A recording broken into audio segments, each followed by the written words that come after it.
हमारे इस समाज में लड़कियों को पराया धन समझा जाता है, लेकिन आज के इस समाज में लड़कियों भी लड़कों से कुछ कम नहीं है। वे भी लड़कों की तरह माँ बाप की सेवा करने में कुछ कम नहीं है। खिलती हुई कलियां हैं बेटियां, माँ बाप का दर्द समझती है बेटियां। घर को रोशन करती है बेटियां, लड़के आज है तो आने वाला कल है बेटियां। हाय गाइस, मैं हूं रंजीत कुमार और आपके लिए लेकर आया हूं एक बेटी की कहानी। तो कहानी को अंत तक आप जरूर सुनिएगा और कहानी सुनने के बाद आप अपनी राय कमेंट बॉक्स में जरूर बताइएगा। यह कहानी ऐसी है जिसे सुनने के बाद आपके आंखों से आंसू छलक जाएंगे। तो चलिए कहानी को शुरू करते हैं। तुलसी महतो अपनी लड़की सुभागी से बहुत प्यार करते थे। छोटी उम्र में भी वह घर के काम में चतुर और खेती बाड़ी के काम में निपुण थी। उसका भाई रामू जो उम्र में बड़ा था, बड़ा ही कामचोर और आवारा था। तुलसी ने सुभागी और रामू दोनों की शादी कर दी। थोड़े दिन बीते, अचानक एक दिन बड़ी विपदा आ गई।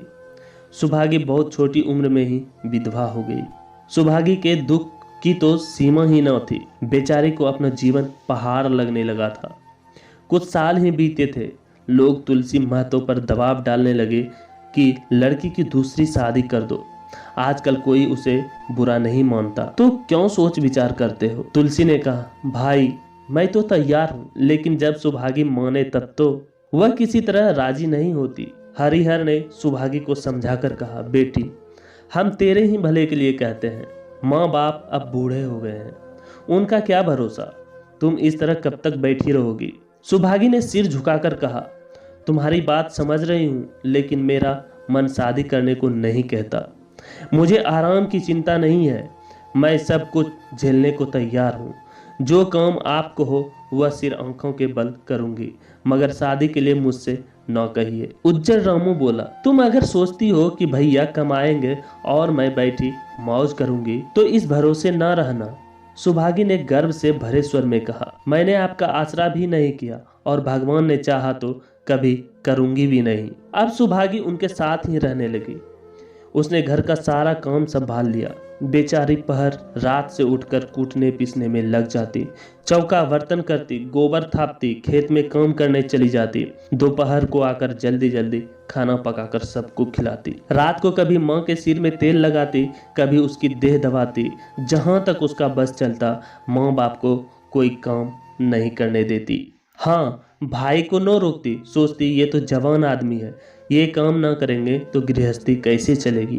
मगर रामू को यह बुरा लगता। अम्मा और दादा को तिनका तक नहीं उठाने देती। यहाँ तक कि एक दिन वह आपे से बाहर हो गए। सुभागी से बोला, अगर उन लोगों का बड़ा मोह है तो क्यों नहीं अलग होकर रहती? तब सेवा करो तो मालूम हो कि सेवा कड़वी लगती है कि मीठी।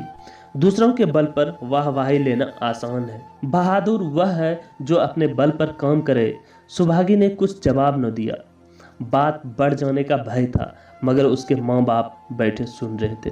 महतो से रहा न गया, बोले, क्या है रामू, उस गरीबन से क्यों लड़ते हो? रामू पास आकर बोला, तुम क्यों बीच में कूद पड़े?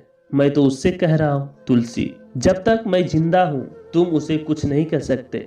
मेरे पीछे जो चाहे करना। बेचारे का घर में रहना मुश्किल कर दिया है। रामू, आपको बेटी बहुत प्यारी है तो उसे गले में बांध कर रखे, मुझसे तो नहीं रुका जाता। तुलसी, अच्छी बात है, अगर तुम्हारी यही मर्जी है तो यही सही।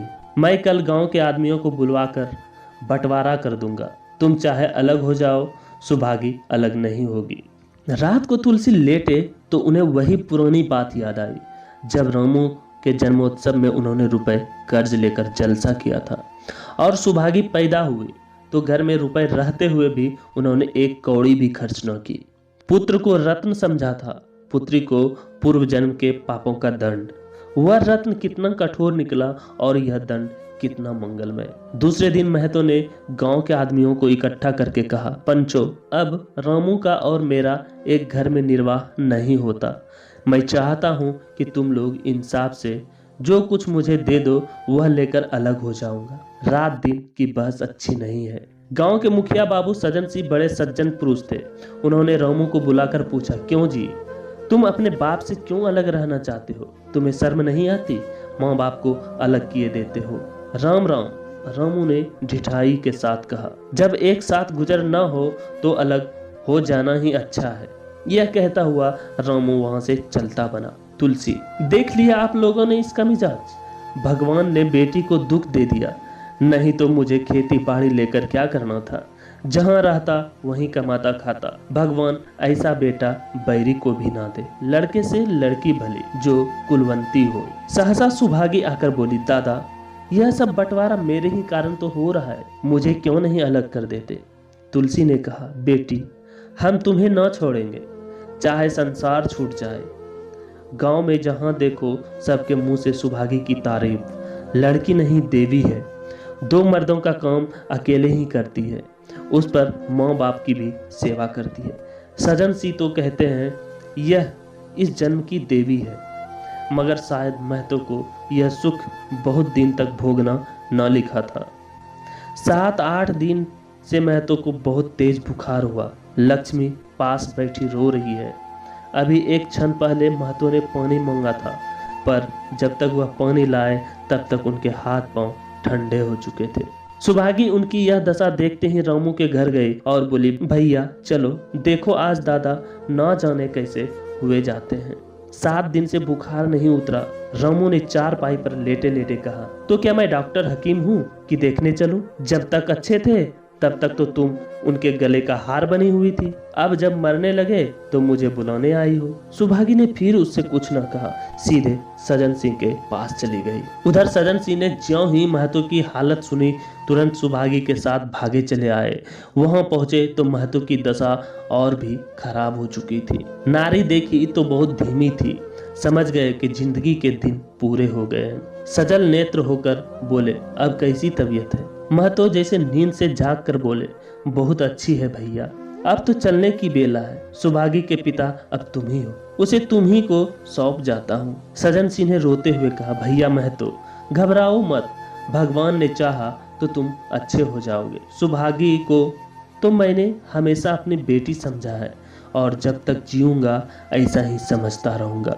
तुम निश्चित रहो, कुछ और इच्छा हो तो वह भी कह दो।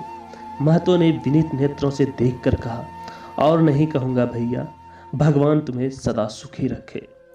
सजन सिंह रामू को बुलाकर लाता है, उससे जो भूल चूक हो क्षमा कर दो। महतो, नहीं भैया, उस पापी का मुंह मैं नहीं देखना चाहता। इसके बाद गोदान की तैयारी होने लगी। रामू को गांव भर ने समझाया पर वह अंत्येष्टि करने पर राजी न हुआ।